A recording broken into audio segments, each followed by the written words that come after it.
கடகராசி நேயர்களே, உங்களுக்கு இந்த வாரம் எப்படி இருக்கு? 30/6/2025 6/7/2025 வரையில, ஆனி மாதம் 16 முதல் 22 வரையில் எப்படி இருக்குது அப்படிங்கிறத நம்ம பார்க்க போகிறோம். இந்த வாரத்தில் அப்படின்னு சொல்லும்போது நீங்கள் சில விஷயங்களில் ரொம்ப கவனமாக தான் இருக்கணும். ஏன்னா கடகராசி பொறுத்தளவுக்கு நான் ஒரு விஷயங்கள் சொல்லியிருந்தேன். அதெல்லாம் வந்து பார்த்திங்கன்னா லேக்ஸில் வியூ போயிருந்தது. ரொம்ப சந்தோஷம். ஏன்னா சில கடகராசிக்காரர்களுக்கெல்லாம் வந்து பார்த்திங்கன்னா அஷ்டம சனியில் ராகு சேர்க்கை இருக்கிறதுனால வந்து பார்த்திங்கன்னா வருமானத்தை விட செலவுகள் அதிகரிக்கும். ஒரு சின்ன செலவு பெரிய செலவாக போகும். அதாவது வந்து பார்த்திங்கன்னா எதையுமே திட்டமிட்டபடி செய்தால் அது கொஞ்சம் சரியாக இருக்கும். அது பார்த்துக்கோங்க. அதே போல் ஏற்கனவே ராசிக்கு விரயஸ்தானத்தில் குரு இருக்கார். நிறைய செலவுகள் வந்து அதிகமாக இருக்குது. அதே போல் குடும்ப உறவினர்களிடையே கருத்து வேறுபாடுகள் அதிகமாக இருக்கும். அதே போல் வந்து பார்த்திங்கன்னா மனைவி இடையே புதிய சண்டைகள் பிறக்கும். சம்பந்தமே இல்லாத சின்ன சண்டைகள் பிறக்கும். புதிய சண்டைகள் பிறக்கும். ஒரு அந்யுன்யம் இருக்காது. ஒரு பாதிப்பு இருக்கும். மனசில் ஒரு அண்டர்ஸ்டாண்டிங் இருக்காது. அதே போல் தந்தை வழி உடல்நிலை பாதிக்கப்படும். அப்பாவோட உடல்நிலை பாதிக்கப்படும். அதே போல் வெளிநாட்டில் பணியாற்றி வரும். இப்போ உங்கள் வீட்டில் யாராவது கடகராசியில் இருக்கிறவங்க வெளிநாட்டில் இருக்காங்கன்னு சொன்னால், குறிப்பாக உங்கள் வீட்டு மாப்பிள்ளைகள் வெளிநாட்டில் வேலை செய்கிறாங்க அப்படின்னு சொன்னால் சில தடங்கல்களும் பிரச்சனைகளும் வரும். நீங்கள் இந்த விஷயத்தில் கவனமாக இருங்க. எதுக்காக நான் சொல்கிறேன்னா, எதுக்காக நான் மாப்பிள்ளை அப்படின்னு நான் குறிப்பிட்டு சொல்கிறேன் அப்படின்னு சொன்னால், அவங்களுக்கு அந்த இடத்துல பிரச்சனைங்க வருது. அதனால் நான் அந்த இடத்த குறிப்பிட்டு சொல்கிறேன். ஸோ அதனால் உங்கள் மாப்பிள்ளைங்க அங்கே இருக்காங்க, நீங்கள் இங்கே இருக்கீங்க, உங்கள் மாப்பிள்ளை அங்கே இருக்காங்க, உங்கள் பொண்ணும் அங்கே இருக்காங்கன்னு வச்சுக்கோங்களேன். பொண்ணு இருந்தாலும் சரி, இல்லாட்டாலும் சரி, அந்த இடத்துல உங்கள் மாப்பிள்ளை கவனமாக இருக்கணும். பொண்ணு இருந்துட்டா 2 பேர் ராசியில் யாராவது ஒரு ராசிக்கு கொஞ்சம் சமாளிப்பார். பொண்ணு இல்லை, மாப்பிள்ளை மட்டும்தான் அங்கே இருக்காருன்னு சொன்னால் தடங்கள் பிரச்சனைகள் உண்டு. கொஞ்சம் பார்த்து இருக்க சொல்லுங்கள். எதுவுன்னே ஃபோன் பண்ணி என்னை கேட்க சொல்லுங்கள். உத்தியோகத்தில் இருப்பவர்களுக்கு வந்து பார்த்திங்கன்னா நிறைய அன்றாட பணிகளில் கவனமாக இருத்தல் வேண்டும். தினந்தோறும் இருக்கக்கூடிய இதில் அதே போல் வந்து பார்த்திங்கன்னா எதுவுமே அதி ஜாக்கிரதையாக பேச வேண்டும். எந்த ஒரு சின்ன விஷயத்தையும் ரொம்ப ஜாக்கிரதையாக பேச. சக ஊழியர்களிடம் கெட்ட அபிப்பிராயத்தை சொல்லக்கூடாது. யார்கிட்டையும் சொல்லக்கூடாது. அதே போல் உங்கள் சொந்த பிரச்சனைகளை மற்றவங்க கிட்ட சொல்லாமல் இருக்கிறதும் நல்லது. வெளிநாடுகளில் வேலை முயற்சி பெறுவர்களுக்கு கடைசியில் ஒரு வெளிநாடுக்கு போகிறேன், வெளிநாட்டில் போய் பணம் சம்பாதிக்கலான்னு இருக்கேங்க, நான் இப்போ ஏதாவது எப்படி நான் யார் மூலமாக போகிறது அப்படின்னு சொல்லி சில பேர் யோசிக்கிறீங்க இல்லையா? நீங்கள் அதில் இடைத்தரகர்கள்னு இருக்காங்க. அந்த ஏஜென்ட்டெல்லாம் இருப்பாங்க இல்லையா? கொஞ்சம் ஆளை பார்த்து கொடுங்க. ஏஜென்ட்டாக இருந்தாலும் நன்னா செய்கிறவங்களும் இருக்காங்க, குறை சொல்லக்கூடாது. நன்னா பார்த்து அவங்க ஒருத்தருடைய கஷ்டத்தை நினைத்து வேலைக்கு சொல்கிறவங்களும் இருக்காங்க. பணத்தை வாங்கிட்டு ஏமாத்துறவனும் இருக்கான். இல்லாமல்லாம் இல்லை. சரிங்களா? யார் எப்படி ஏமாற்றணும் அப்படிங்கிறத அவங்க நல்லாவே தெரிஞ்சு வச்சுருக்காங்க. ஸோ நீங்கள் கொஞ்சம் பார்த்துருங்க.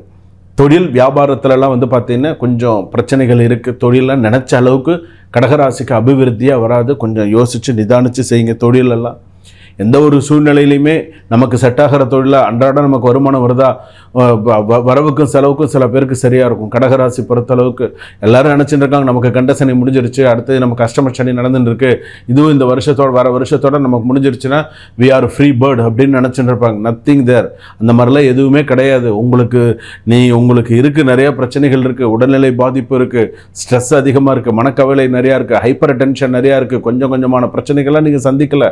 பூச நட்சத்திரம் கடகராசி, ஆயுள நட்சத்திரம் கடகராசி, மனவேதனை மனக்குமரல்களும் அதிகமாக இருக்குது. யார்கிட்ட எங்கே கொண்டு கொடுக்க, எந்த கோயிலுக்கு போனால் எனக்கு சில விஷயங்கள் சரியாகுங்கிற அளவுக்குலாம் நிறைய விஷயங்களை தாண்டி இன்றைக்கி வந்துட்டு தான் இருக்கீங்க. இருப்பினும் உங்களுக்கு வந்து அந்த சில விஷயங்கள் நடந்துட்டு தான் இருக்குது. உங்களுக்கு நான் உபாயம் சொல்கிறேன், என்ன செஞ்சால் சில விஷயங்கள் சரியாக இருக்குன்றதையும் நான் சொல்கிறேன். அதையும் நீங்கள் பண்ணுங்கள். ஒரு விஷயம் மட்டும் ஞாபகம் வச்சுக்கோங்க, என்றைக்குமே தெய்வ அனுகிரகம் இல்லை அப்படின்னு சொன்னால் எதுவுமே கிடையாது. தெய்வ அனுகிரகம் நமக்கு என்றைக்குமே இருக்கணும். தெய்வ அனுகிரகம் இல்லைன்னா ஒன்றுமே இல்லை. எந்த ஒரு சூழ்நிலையிலுமே அது வந்து இருக்கணும். அதே போல் வந்து பார்த்திங்கன்னா நீங்கள் செல்ல வேண்டிய ஆலயம் திருப்பகலூர் போயிட்டு வாங்க. யாராவது பக்கத்தில் இந்த மாதிரி இருக்கக்கூடியவர்கள் இருந்தால் திருப்பகலூர் போயிட்டு வாங்க. அந்த கோவில் நாகப்பட்டினம் மாவட்டத்தில் இருக்க விராட்னேஸ்வரர்னு சொல்லுவாங்க. அந்த கோயிலுக்கு போயிட்டு வாங்க.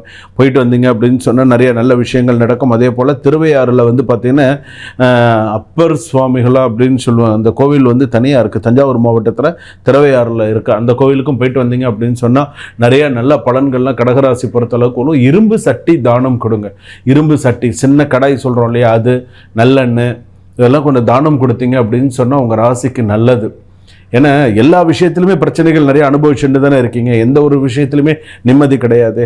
வேலை விஷயத்தில் நிம்மதி கிடையாது, தொழில் வியாபாரத்தில் நிம்மதி கிடையாது. இப்போ பெண்கள் படாத பாடு படுறாங்கல்ல. பெண்கள்லாம் ஏதாவது கொஞ்சமாவது அவங்களுக்கு ஒரு ரிலாக்ஸேஷன் இருக்கா? கிடையாது. விவசாயத்தில் இருக்கிறவங்களுக்கு சில பேர் நம்பி அதாவது ஒருத்தங்கிட்ட நம்பி நிலத்தை கொடுத்து இன்றைக்கி ஏமாந்தவங்களாம் இருக்காங்க. என்ன செய்கிறானா மாட்டானா. உண்மையிலே இந்த கடகராசிக்காரங்க இப்போ ஃபோன் பண்ணி சொல்லுவாங்க, சுவாமி உண்மையிலே நான் நிலத்தை கொடுத்தேன், எனக்கு அதுக்குரிய பணமோ இல்லை அதுக்குண்டான இது விஷயமோ எனக்கு செய்யலை அப்படிங்கிறதெல்லாம் இருக்குது. உத்தியோகத்தில் இருக்கிறவங்களுக்கெல்லாம் இன்றைக்கும் பல பிரச்சனைகளை எதிர்நோக்கிட்டு தான் இருக்காங்க. என்ன செய்கிறது, நம்ம கமிட்மெண்ட்ஸ் இருக்குது, செஞ்சு தான் ஆகணும் அப்படின்னு. ஷேர் மார்க்கெட்டில் இருக்கிறவங்க இன்றைக்கி பணம் போடுறாங்க, எடுக்கிறாங்க, சில விஷயங்கள் பண்ணுறாங்க. கடன் தலைக்கு மேலே இருக்குது. கடன், எந்த கடன் அடைக்கிறது, எதை செய்கிறது, எதை பண்ணுறது, நிறைய கடன் சேர்ந்து போச்சு கடன்லாம். வாகன அமைப்பு அப்படின்னு சொல்லும்போது சில பேருக்கு புதிய வாகன அமைப்பு உண்டு. தாய் தந்தை உறவினர் அந்த வகையிலெல்லாம் சிறப்பாக இருக்கும். மாமாக்கெல்லாம் சிறப்பாக இருக்கும். சித்தப்பா சித்தி அதே போல் அத்தைமார்களுக்கெல்லாம் கொஞ்சம் சிறப்பாக இருக்கிறதுக்கான வாய்ப்புகள் உண்டு. புதிய ஒப்பந்தம் நல்லா இருக்கும். அதே போல் வந்து பார்த்திங்கன்னா வழிபாடு அப்படின்னு எடுத்துருந்தீங்கன்னு வச்சுக்கோங்களேன், உங்களுடைய ராசிக்கு ராசிநாதன் வழிபாடு எந்தெந்த ராசி எந்தெந்த சில விஷயங்கள்லாம் எனக்கு நல்லா இருக்கும் அப்படின்னு சொன்னால், உங்களுடைய ராசிக்கு வந்து பார்த்திங்கன்னா சந்திராஷ்டமம் அப்படின்னு சொல்லும்போது ஆணி 29 ஆணி 31 நள்ளிரவு வரை சந்திராஷ்டமம் இருக்குது. இந்த தேதியை குறித்து வச்சுக்கோங்க. ஆணி 29 முதல் ஆணி 29 வரை உங்களுக்கு அந்த சந்திராஷ்டம தினம் அப்படிங்கிறது இருக்குது. ஸோ அந்த நாளில் கொஞ்சம் கவனமாக இருங்க. அந்த நாளில் நீங்கள் கொஞ்சம் கவனமாக இருந்தீங்க அப்படின்னு சொன்னால் உங்கள் ராசிக்கு மிகவும் சிறப்பாக இருக்கும். அதே போல் நான் சொல்லியிருக்கக்கூடிய ஆலயத்துக்கு போயிட்டு வாங்க. கடகராசி பொறுத்தளவுக்கு இரும்பு சட்டி எண்ணெய் தானம் கொடுங்க. கண்டிப்பாக உங்களுக்கு சில பிரச்சனைகள்லாம் குறையும். வாழ்க்கையில் அமோகமாக இருப்பீங்க. உடல் நலமும் உடல் பலமும் ஜாதகத்தில் இருக்கணும். நீண்ட ஆயுளோட எல்லாரும் நன்னா இருக்கணும்னு பிரார்த்தனை செய்து கொண்டு இந்த வார ராசி பலன்கள் நான் சொல்லியிருக்கேன். எப்படி இருக்கும், எப்படியெல்லாம் இருக்குது அப்படிங்கிறத சொல்லியிருக்கேன். 12 ராசிகளுக்குமே சொல்லியிருக்கேன். இதில் வந்து என்ன ஒரு விஷயம் அப்படின்னு, இப்போ நான் சொல்லியிருக்கிறது எல்லாமே பொது பலன் தான். பொது பலன்கள். சில பேர் சொல்லுவாங்க, இது என்ன பொது பலன்கள், இதெல்லாம் உண்டா அப்படின்னு. இதெல்லாம் கணிச்சு சொல்ல எத்தனை பேர் இந்த நம்ம நெக்ஸ்ட் ஜென் நேயர்கள் எத்தனை பேர் பார்த்து, எத்தனை பேர் உங்களுக்கு மனசாட்சிக்கு உங்களுக்கு தெரியும் சுவாமி எந்த அளவுக்கு சொல்லியிருக்காங்க, எந்த அளவுக்கு அதெல்லாம் நமக்கு பழிச்சிருக்குங்கிறது உங்கள் மனசாட்சிக்கு தெரியும். ஸோ பொது பலன்கள் அப்படிங்கிறது இதே உங்கள் சுய ஜாதகப்படினா சில விஷயங்கள் மாறும்.